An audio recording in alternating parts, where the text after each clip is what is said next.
Anthony, it looks like we're both in New England today. How fun is that? We are. I've been spending so much time in Boston. I may become a Red Sox fan.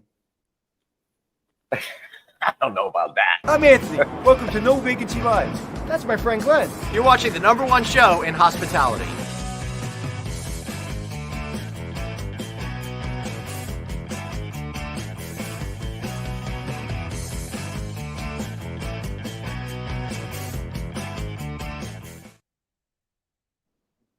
Hey everybody, welcome to the No Vacancy Podcast. I'm Glenn Hausman. That's Anthony Melchiori, and I want to welcome you to America's favorite podcast as far as my mom is concerned. How you doing today, Anthony? I was going to say, welcome to Americans Got Talent. I said, why would you tell anybody we have talent?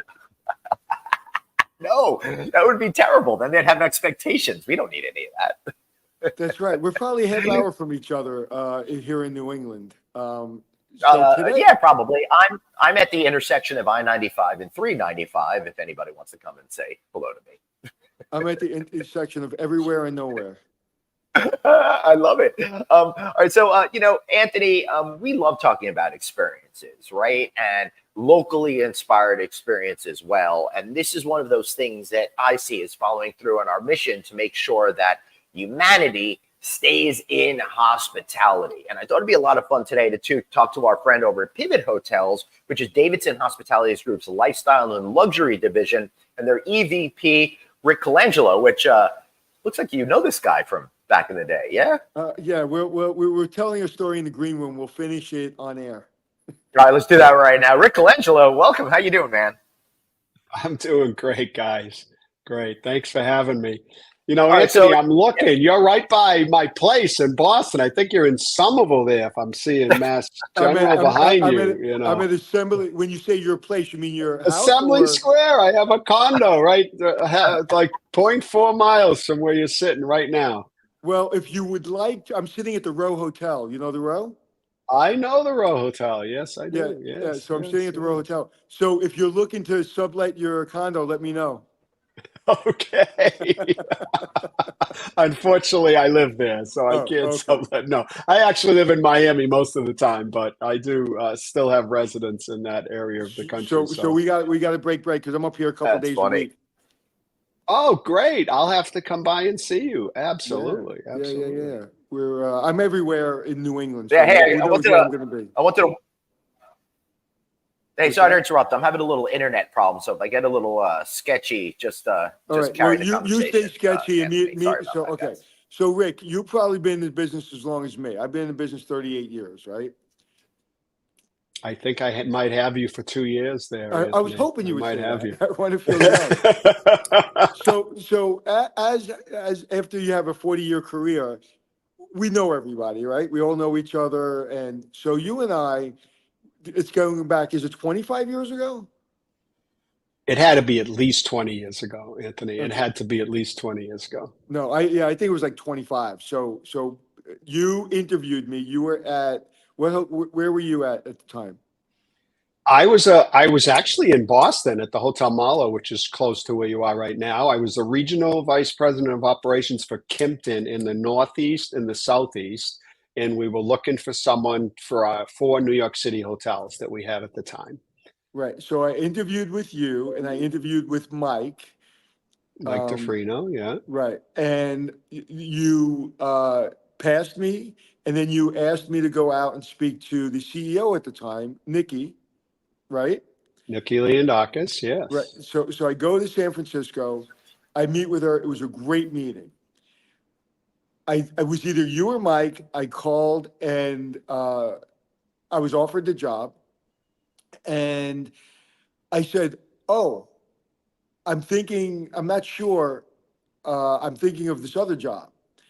And he said, it was you and Mike. It was probably Mike, if you don't remember it. And I will leave out the profanity. And he said, it was probably talking about Mike. So if you get on a plane and you go meet the CEO of the company and you pass all of the requirements, you basically got the job. Why in God's name would you go out there if you weren't sure? And I never forgot that. And I was like, oops. And so, unfortunately, I didn't take. Unfortunately, I didn't take the job. I don't remember what job I took, but yeah, I said, "Oops," and I'll never forget that as long as I live. That's Yeah, a but good hopefully life it works out lesson, for you. right? Yeah, Yeah. for Oh, sure. look at him. So, He's a movie star now. He's a TV personality. Look at him, right? right? It's, I know. That's hysterical. So, Rick, it's really great to have you here today. And, I love lifestyle. I love luxury. And we've been having a lot of conversations around this. How are you perceiving the way that people want to experience that feeling of lifestyle and luxury today? well, hey, listen, it's funny. We just had our general managers conference, and I came up with, or our team at Pivot came up with what we call the Pivot Vibe, which gives Hmm. us an outline of the things we want to do at the hotels, the guest journey, the music, the lighting, the scents, and the design, and how to incorporate everything together. And at Davidson, we have some core Marriotts, Hiltons, Hyatts. We have we call it our core division. We're even doing that at those hotels. People want experiences everywhere. It's not just now at the lifestyle hotels. Do we have to do it better? Do we have better design? Do we have better programming? Do we have better activations? Yes. But people want experiences everywhere. People want experiences at restaurants. People want experiences when they go to the gym and take a class. People want experiences everywhere, Glenn. It's just the way I'll never forget. I taught my daughter, who now is, oh God, I'll give away my age, now who's 30. She would say to me when she was in high school, Dad, you're ruining my life experiences. If I would ask her, tell her not to do something. The generation coming up today, it's all about experiences. It's all Well, about All right. So, experiences. Rick, yeah, but my daughter is in their 20s too, and apparently, being an Italian family, we've ruined all of their experiences because Italian families, well, at least in my neighborhood, are pretty strict. That's right. That's yeah, right. that's hysterical. All right, so, Rick, let me ask you about this experience thing because we are in the experience economy, a term that was, I think, coined back in the 1970s, but really started to become invigorated in the post Great Recession. I'm talking for the audience, 2009 and beyond. It really started to hit the high gear. But I feel like we talk about experience all the time, but it's become a term that's so overused, it seems to lose meaning when you just hear it. So what does this practically mean to you at the organization? And what does experience really reflect in the guest moments that they're having? Well, Glenn, you can't just talk about it. You have to deliver it. You have to Yeah, execute right. it. And you have to, Hmm. you can't, I'll always remember when I worked in Dearborn, Michigan at a Ritz-Carlton, and the company that's stationed there would always say, where quality is number one. And I'd be like, oh my God, those automobiles are horrible. Right. So you Right. can't just talk about it. You have to deliver it. And what we do is we talk to our staff every day about delivering experiences, and we have activations in all our hotels, whether it's a book read and a DJ or palm. Everything is happening all the time, and you have to work with your staff to make sure these things are happening. We So, took a basement at our hotel in Minneapolis during the holiday season, and we turned it into a winter wonderland. You always have to be thinking of ways to do things that make people that give people joy and a feeling that they want to belong and do something at your properties. you use the word joy, and not too many people use that word anymore, especially when it comes to the hospitality industry. So I'm going to ask you, we're going to pivot, and I'm going to ask you a question. As we've grown in our careers, we've seen things change, right? We've been through recessions, we've been through pandemics, we've been through floods, tornado, everything. But what I'm seeing a little bit more than normal than when I grew up in the industry is that the bottom line has always been important, but the bottom line is almost the the number one priority, and where finance, CFO, VP of finance is really pushing GOP and really pushing bottom line. And sometimes general managers are becoming kind of point and shoot people as opposed to that creative person that you and I grew up being in this industry. Do you see Yeah. that? And what do you do to fight against that? the beauty we have at Pivot and Davidson is that we have this infrastructure of we call it platform services of finance, accounting, human resources, legal. We have all that over here, but our Pivot team all comes from lifestyle, and we focus them on experiences and creating the magic. And the back of the house stuff just comes with it. And you have to make money, right? But how do you make money? You make money through great guest experiences, great guest service, great guest journey, great employees, great team members in delivering, and people being in our business. Anthony, we've been in it a long time, like you said, right? What's the most important thing is your interaction with each other, your interaction with the customer, and being consistent with that. You can't just run a class and say, okay, we're going to do this, and then the next day do something else. You have to be consistent in the way you treat people, and that's how you give great service, and that's how you take care of it. And then the bottom line comes. It comes. I just did a pitch yesterday for this beautiful hotel. I'm in Chicago, actually, at a 21C hotel in Chicago right now. I'm not in the neighborhood where you are right now.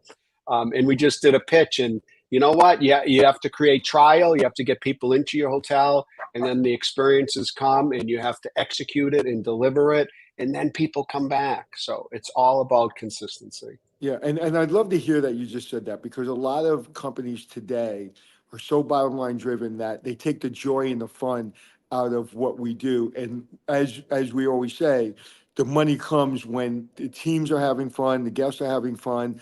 And if you're in top scores in your in service, we all know you get a higher rate on, I think Cornell did a report that showed 10% growth in revenue just if you're in the top 10 in reviews online.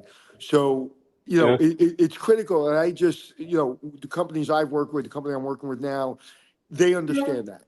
But a lot of companies I've worked with in the past sometimes don't. They talk it, but then they control what happens on the ground, and people just feel like they can't move. Yeah, I agree. That, that's one of the things when we compete against other hotel companies for deals is that we talk about, listen, if you want Pivot, Davidson, we focus on the top line and service. And, we're number one in JD Power for that, for third-party management companies. That's what's important to us. If you want someone who's just going to grind your hotel and give you the best GOP and NOI so you can sell it in a couple of years, then maybe we're not the right people, because we always like to do longer-term deals, partnerships on properties that are of a higher quality. Glenn, have we had John from Davidson on? Yeah, John Belden? I think so. Probably, yeah.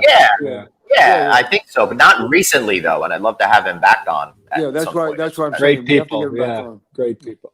Yeah. I feel like he was probably on all the time. Yeah, John just moved into chairman, and Tom Gachet moved into the CEO position. He was the CEO. And Tom's great, and I've been trying to get together with Tom to do like a short video interview at an event for months, but our paths never seem to cross. He's at different events than I'm at. It's very, very sad, but we'll get that going for sure. But Rick, we're talking about experiences here, and a lot of times we think about experiences, big things, but I'd love to talk a little bit about those little moments that really make the big difference in reinforcing, that experience on the property with the guest.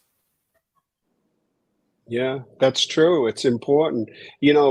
We like to focus on the basics, because really, if you're not executing at a basic level, then you can't, the big things aren't going to help you. Everything every moment, the magic moment, the moment at the desk, the moment when you get out of your vehicle out front, the moment you greet the housekeeper in the hallway, all that is part of the experience. It has to be at every touch point.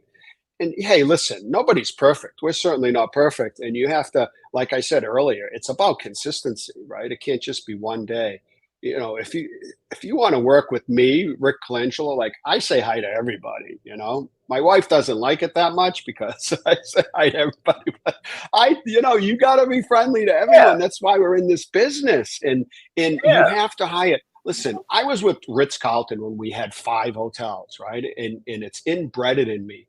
hire only good-natured people. We talked about that when I was in my 20s. If you don't hire good-natured people, you're not going to be successful in the hospitality business. Doesn't matter if they're great technically. It doesn't matter what skills they have. Hire good-natured people and teach them how to do the hotel business. It's a common sense business. It's very intuitive.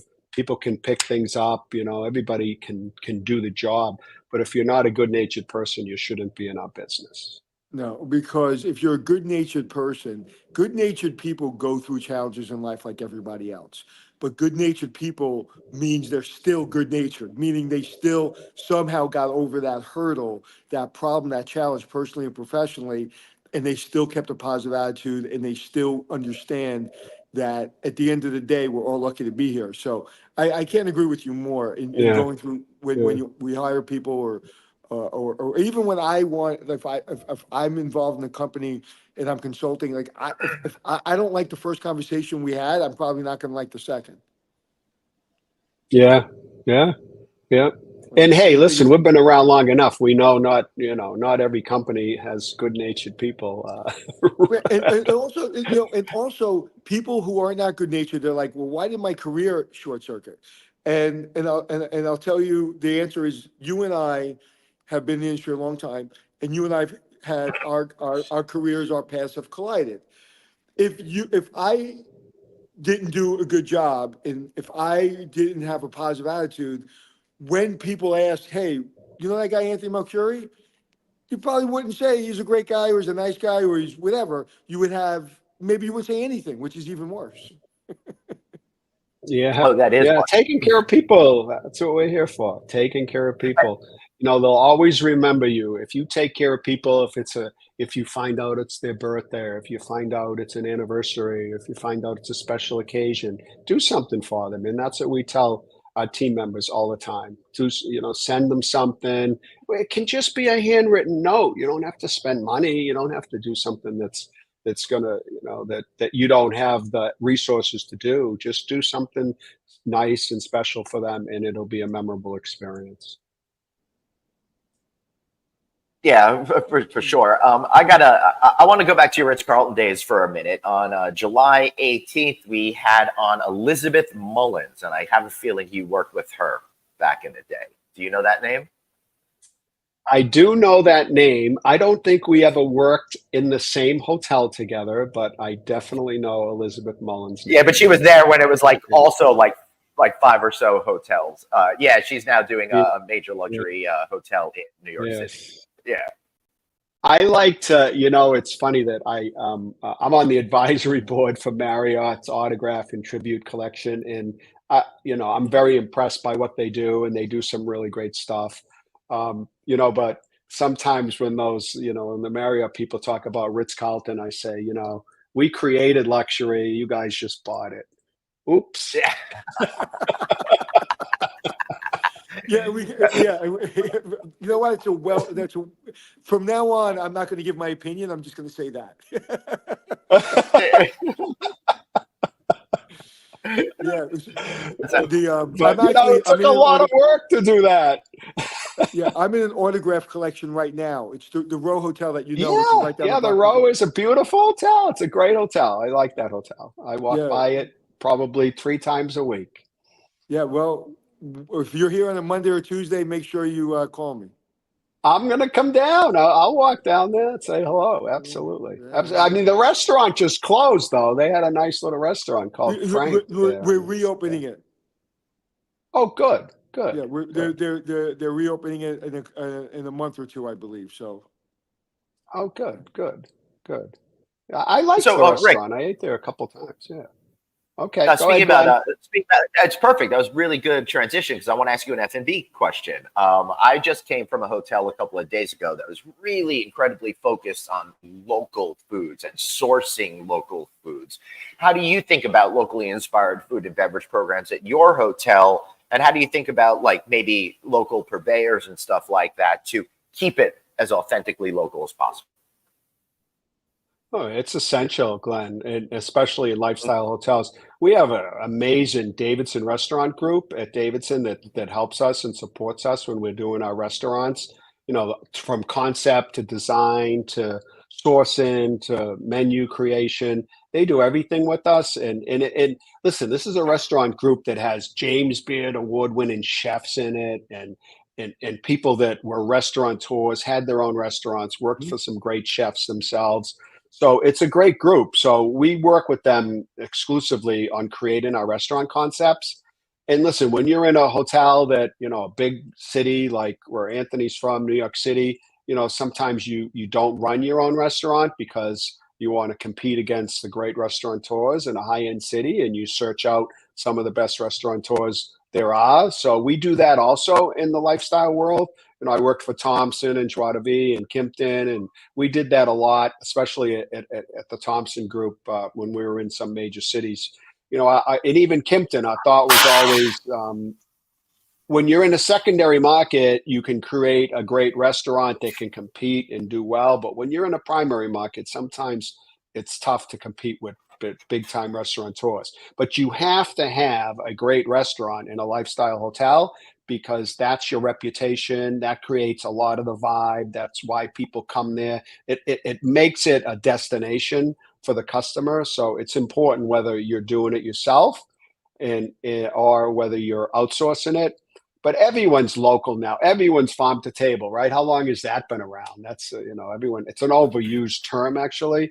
I think unless you're really doing it. But most of the chefs that come up in the world today, in the younger generation, that's been to these culinary schools. I mean, my son went to Cambridge Culinary himself. He works at one of the best restaurants in Boston. Well, you should go down there, Anthony, because it's in Somerville. It's called Sama Restaurant. It's really close. It's a Turkish restaurant. It's excellent. You can go down and they line up at 5 o'clock and wait to sit in the bar. Everything is locally sourced. It has to be. It has to be. And Greg Griffey, who runs our restaurant group, I was talking to him the other day, and he was talking about going to a local farm and buying a small animal. I mean, I know a lot of people don't like this, but all our food is from like some animal that was walking it or flying at one time.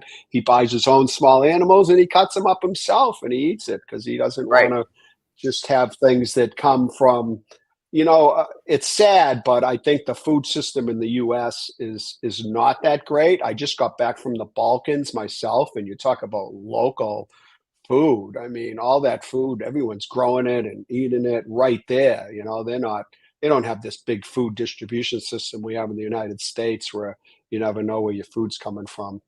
Yeah, I think everybody is more focused on that now. Yeah, but it's kind of weird because people they get upset. Like that gentleman, he has his own small animals, cuts it up and eats it, and that's gross. But then they go to the supermarket and it's in the package and they bring it home and they eat it. Like, isn't it more valuable to know where it comes from, be part of the experience, as opposed to make believe that thing you're eating wasn't alive at one point? It's kind of ridiculous. So I agree. I agree with you. Right. Packaged and off the shelf. That wasn't an animal. Yeah. No, it's really crazy how we're able to psychologically separate ourselves from our food production. But Rick, you got great restaurants. So when you're thinking about creating a restaurant, bringing people in, what kind of split are you looking for or hoping to achieve with business from the local community versus folks within the hotel? Because we all know that if you're surviving just on hotel guests alone, you're going to be a loss leader. Oh, for dinner time, listen, we want 80% of our people from the local community. It's all about getting. Right, but breakfast is probably the opposite. Yeah. Yeah, we don't count breakfast. Breakfast is just a commodity, let's say. Whereas, it's really lunch in what you're doing from a liquor and cocktail standpoint that's important in our type of hotels and lifestyle hotels. Yeah, it's hard to get it's hard to think about breakfast. We're doing a lot of, believe it or not, streamlining on breakfast, where we're doing a lot of just like little cafe, grab and go, order at the counter, take your number, come down. We're trying to get the new developments that we're doing to do a little spot like that, so you don't have to do it in in the 3 meal a day restaurant. And you know, in Marriott autographs and hotels like that, they'll allow you to do that if you do it Right. right, and you have like a great, you know, a good size grab and go, and where people can sit down and enjoy a good breakfast. Yeah. Yeah, and you know the key, Glenn, is if you're going to have a restaurant, it's really important that you have an outside door to the community, right? Absolutely. Yeah. Unless you're in a casino in Vegas, hiding these great restaurants on the second floor of a hotel, it doesn't work. And I think a lot of people made a lot of mistakes for a long time, and it's got to be, it's got to be a Michelin star restaurant for that to happen, for it to be a destination Yeah. restaurant where someone's going to take an elevator up to the second floor of a hotel.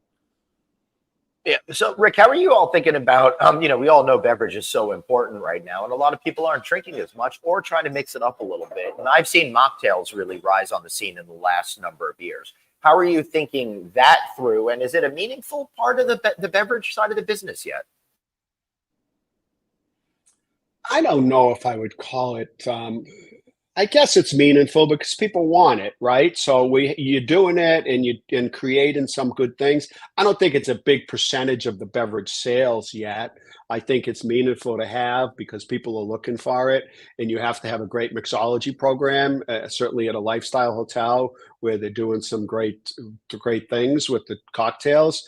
But I don't know how meaningful it is to as a moneymaker, but we have to have it everywhere. People are looking for Yeah, it. that's exactly right. I feel like we've gotten past it's a nice idea to you have to have it, even if people aren't necessarily going to order it to show that you're appealing to a wider breadth of consumers. And I would argue the same with Yeah. vegetarian. Yeah. Yeah. And listen, the mixologists you hire for a great bar and nightlife scene, you know, they want to create things like that. They want to create special things. Yeah. So they enjoy it. They enjoy putting different herbs and things together to make a drink that's going to be tasteful. Listen, a great mixologist is like a great chef. They're possessed. And Yeah. when you have somebody that's possessed about making sure that they blow your mind, I mean, you just get out of their way and let them create whatever they want to create. But we were talking about mocktail. Is it, again, to get back to our high tech presentation that we did? Is it a fad or a trend? I think it's a trend. Right. I think it's a trend Yeah, because I I think think so. it's a slow growth. It's not an immediate infatuation with the general consumer mindset that's going to wear off really quickly. Mm-hmm. I think by going slowly, people are starting to incorporate it into their lives, and over a period of years, we're going to see major change. So I want to ask before we go. I don't know how long we have, but Yep. Rick, it's really important to me at this point to really kind of explain to young people. It's the only reason I'm still doing what I'm doing. I want young people to understand when you and I came in this business, we had blinders on. And once we get in, holidays, 7 days a week, all those long hours, 18 hours a day, low pay, all that, I think a lot of that's gone. I think you still have to work, obviously, some weekends and some long hours. But I think it's a lot better. And I think the pay's better. I think the career could be easier. However, you still need blinders on. You still need to want to get to that whatever level you want to get to, but you have to be really, really focused. And it seems we couldn't imagine giving up. We couldn't imagine saying, "Oh, I have to work Saturday or I have to work 12 hours today."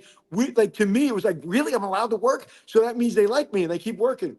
How do we ensure? First, have you seen that mentality change, that people are a little bit more easier to tap out? And two, how do we ensure it's not even a work ethic, but a mentality of this industry could really catapult you to something great? People say to me, you can't make money in this industry. I said, I go to these functions, I can't reach my hand out without hitting a millionaire in the face. So you can make money in this industry. So how do you, one, do you agree with me? And two, how do you keep that fire that you have and bring it to a person that's maybe just coming into Yeah. the industry? Yeah. I'm on the University of Massachusetts Alumni Advisory Board, and I created the management training program we had with Kimpton, hired out of Boston University, UMass Amherst, and I talk to those students all the time. I mentor students. I don't think it's as shallow as you're describing. I think the young people who choose this industry know they have to work, and they know they have to put in their time, and they have to work weekends, they have to work holidays. I have two kids in the business. One of them is works weekends in sales, and the other one's culinary. They're doing it. I think it's a matter of us leading by example, and showing these kids that there is a light at the end of the tunnel. It's funny that you said, and when I came I went to the UMass hotel program myself back in the day and graduated. And I remember my first job at the Hyatt Regency New Orleans. I remember the first guy I talked to, he said, listen, you have to have 5 years you want to be a rooms exec, and 10 years you want to be a GM. You have to set goals just like that. And the only way to reach those goals is to work hard, man. But we don't require them to work like you and I worked.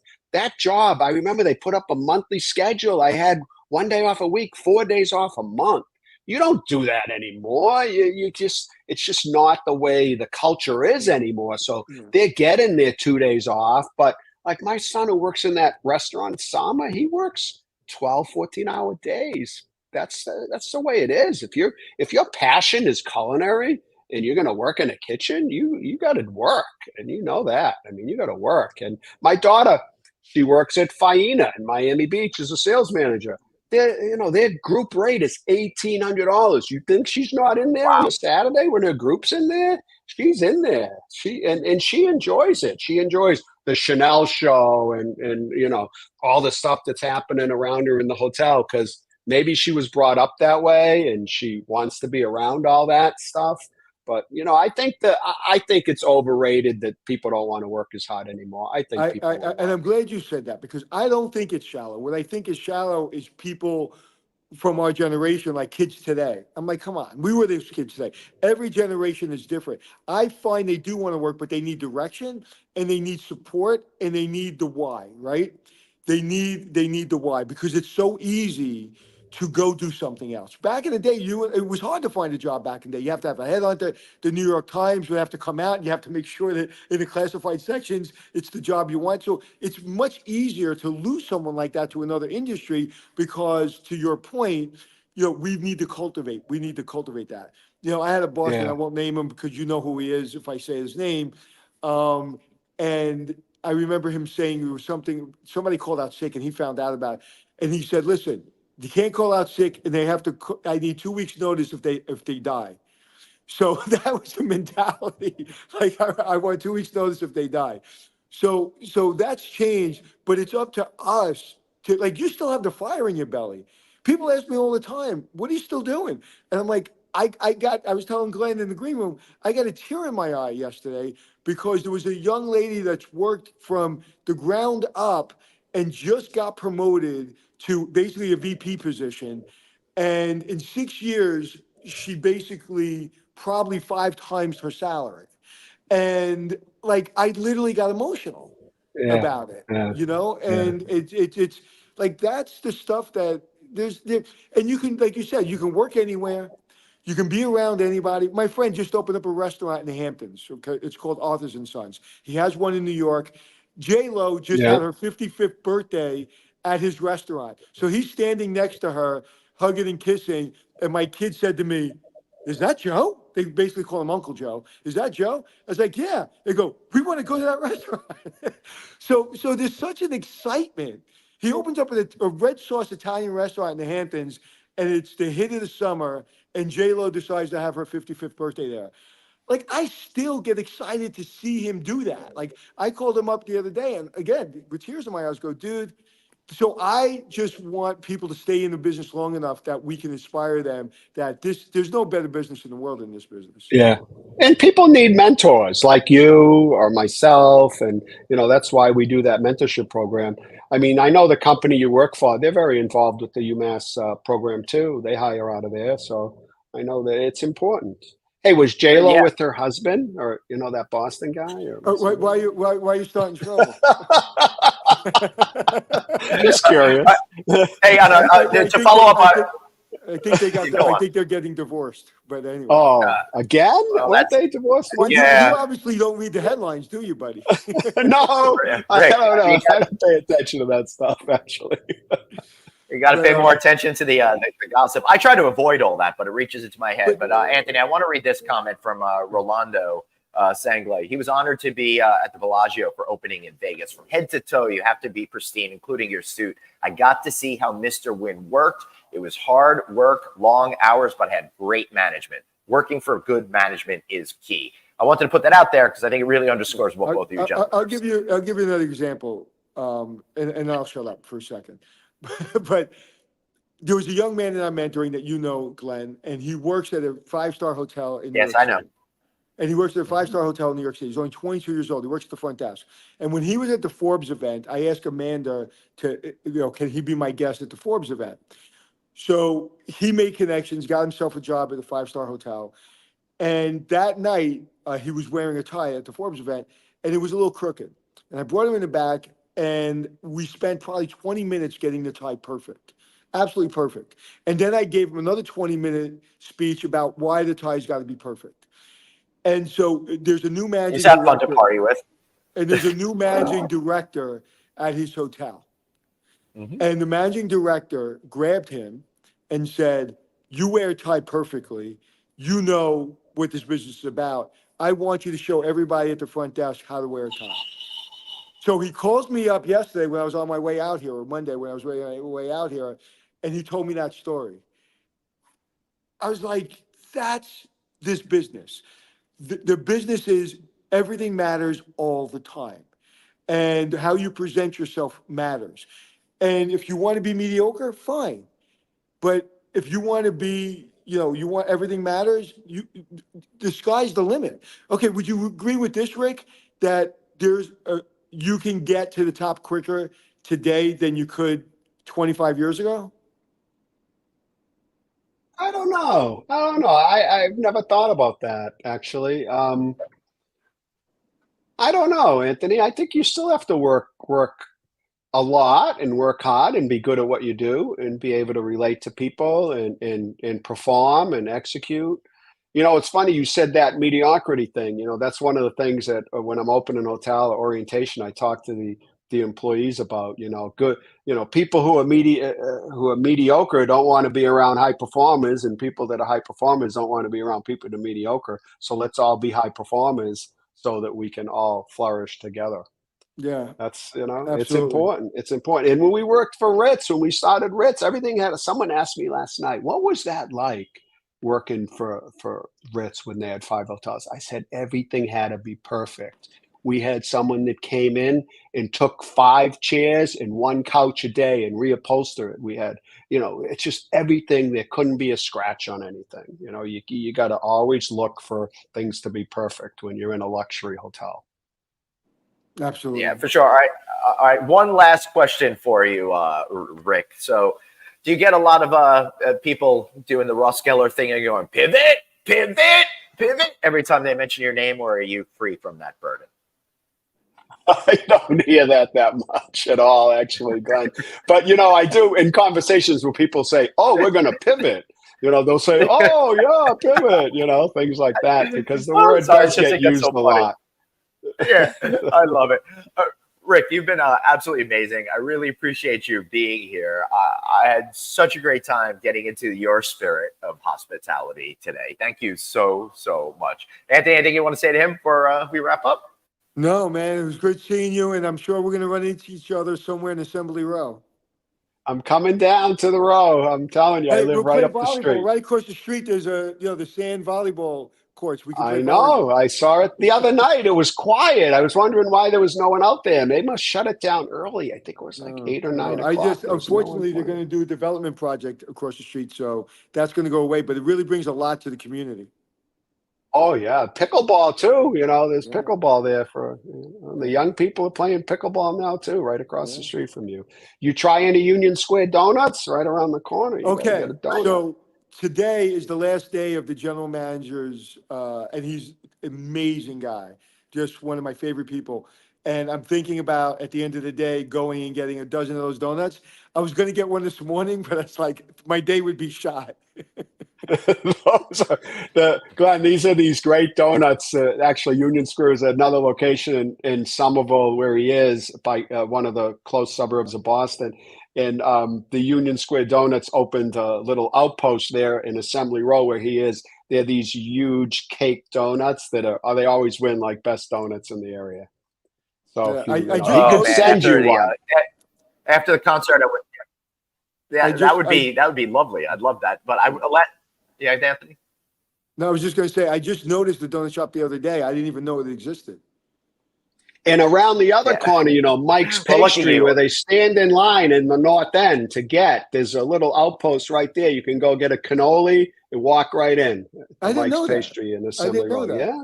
Yeah. See, I'll give you all the tips. See, I drive up. Nice. I drive up, and then I go do what I need to do to different hotels, and then I drive home. So I'm actually driving. You're home in my today. hood, man. I know that area. I'll be seeing you maybe next week. Hey, and seriously, when you're in New York, do you get into New York a lot? I don't right now because there's not a Pivot Hotel in New York City at the moment. Okay, So so I when you haven't come been to to New the York, city though, I much. want to bring you to my friend's restaurant, Arthur's and Sons. You need to know this guy. Even if you just come in, like, you need to know this guy. He's amazing. It sounds like I've been there. How long has that restaurant been there? He's only been there a It couple of sounds years, familiar. but the day Okay. he opened it, they were thinking about expansion. They expanded. Now they did one in East Hampton that just blew up. He talked about donut shops. He has a donut shop in Disney World. He has a place in Tampa. He's a Michelin star chef. He opened up. What was the burger place? Oh my God, I forgot. Glenn, help me out. Black Tap. You know Black Tap?